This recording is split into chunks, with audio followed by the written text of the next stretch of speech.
नमस्कार। जैसा कि कल आपको बताया गया था कि संज्ञा को कैसे पहचानते हैं, तो जो भाववाचक संज्ञा का प्रयोग होता है हमेशा एक वचन में होता है, आपको बताया गया था।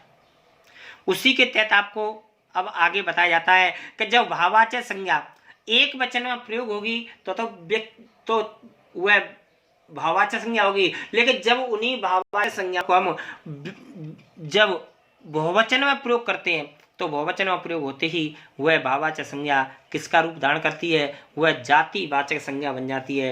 क्या बन जाती है? वह जातिवाचक संज्ञा बन जाती है। जैसे आजकल शहर में चोरी बहुत हो रही है, और जब चोरी शब्द का प्रयोग करेंगे तो भाव है चोरी, लेकिन जब इनको ऐसे बता दिया जाए कि आजकल शहर में चोरियां बहुत हो रही हैं, अब चोरियां शब्द एक वचन या बहुवचन माने बहुवचन, और जैसे ही बहुवचन शब्द का प्रयोग होगा तो ये चोरी शब्द भाव न होकर के ये क्या बन जाती है? जाति बन जाती है। ऐसे ही शहर भर में गंदगियों के ढेर लग रहे हैं। अब इसमें बताया गया है गंदगी शब्द भाव है, लेकिन गंदगियों बहुवचन। आपको तो केवल एक ही बात याद रखनी है, एक वचन भाववाचक, बहुवचन जातिवाचक, एक वचन व्यक्तिवाचक, बहुवचन जातिवाचक। ऐसे ही हम सबकी प्रार्थनाएं बेकार नहीं जाएंगी। अगर शब्द आता है प्रार्थना, भाव है प्रार्थनाएं, तो आपका क्या है? जातिवाचक। अब तो नजदीकियां भी दूरियां बन गई, तो नजदीकियां, अब नजदीकी शब्द क्या है? भाव है, और दूरी शब्द क्या है? भाव है, लेकिन यहां से क्या बना? नजदीकियां और दूरियां। इसी प्रकार मुझे सुखों में जीवन यापन करने की चाह नहीं है, तो सुख शब्द क्या है? सुख दुख ये भाव या गुण का बोध कराता है, लेकिन यहाँ पर सुखों ये आपका जाति का बोध कराता है। उन पर दुखों का पहाड़ टूट पड़ा, अब उस पर दुख भाव है, लेकिन दुखों का ये आपका बहुवचन का प्रयोग कराता है, और जब बहुवचन का प्रयोग जब कराएगा तो ये दुख शब्द जो भाववाचक में प्रयोग हो रहा था वो दुख शब्द किस में बदल गया? वो दुख शब्द आपका जातिवाचक में बदल गया।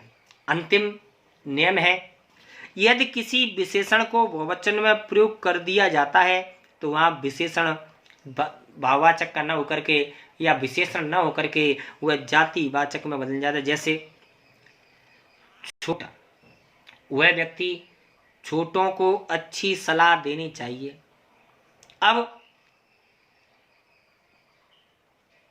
छोटा क्या है? छोटा, बड़ा, लंबा, पतला, ठिगना ये गुण है, तो ये एक वचन का प्रयोग कराता है, गुणवाचक विशेषण है। लेकिन जब इसी को बहुवचन में प्रयोग कर दिया तो ये गुणवाचक विशेषण न होकर के छोटो शब्द में क्या हो जाएगा? जातिवाचक।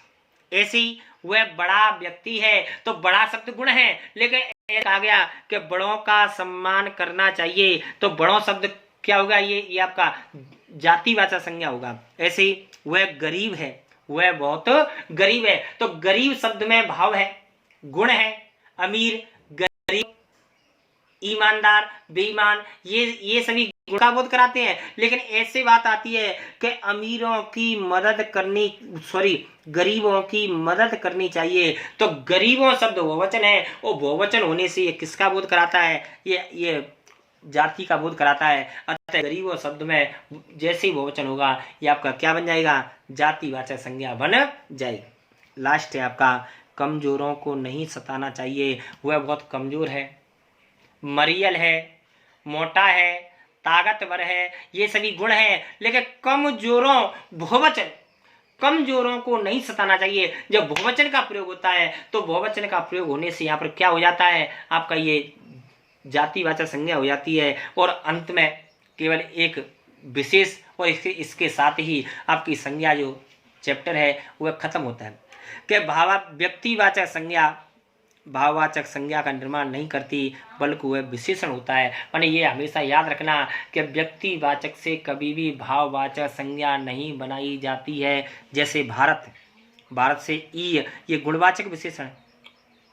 जापान से जापानी, जब आपको विशेषण पढ़ाए जाएंगे उस समय आपको अध्ययन कराया जाएगा कि जो व्यक्तिवाचक, जैसे भारत व्यक्तिवाचक आपने पढ़ा था, जापान है बीकानेर है, कश्मीर है, जोधपुर है, नागौर है, नेपाल है, बाड़ी है, धौलपुर है। ये किसी एक व्यक्ति का, ये एक स्थान का बुद्ध कराता है, व्यक्तिगत संज्ञा है। लेकिन इसमें जैसे भारत से भारतीय, जापान से जापानी, बीकानेर से बीकानेरी, कश्मीर से कश्मीरी, जोधपुर से जोधपुरी, नागौर से नागौरी और नेपाल से नेपाली, ये सभी आपके गुणवाचक विशेषण है। इसके साथ ही आपका जो संज्ञा अध्याय है वह यहाँ पर समाप्त होता है। अगला जो चैप्टर आपको पढ़ाया जाएगा वो नेक्स्ट वीडियो में पढ़ाया जाएगा। तब तक के लिए नमस्कार। मैं पवन शर्मा। और आपको किसी प्रकार की यदि इस संज्ञा के अध्याय में परेशानी है तो मुझे मेरे नंबर पर आप फोन कर अपनी समस्या का निराकरण कर सकते हैं। मैं आपकी समस्या का निराकरण करने के लिए तहे दिल से आभारी रहूँगा और आपकी हर तरह की सहायता करने के लिए तत्पर रहूँगा। अतः एक बार सभी से नमस्कार।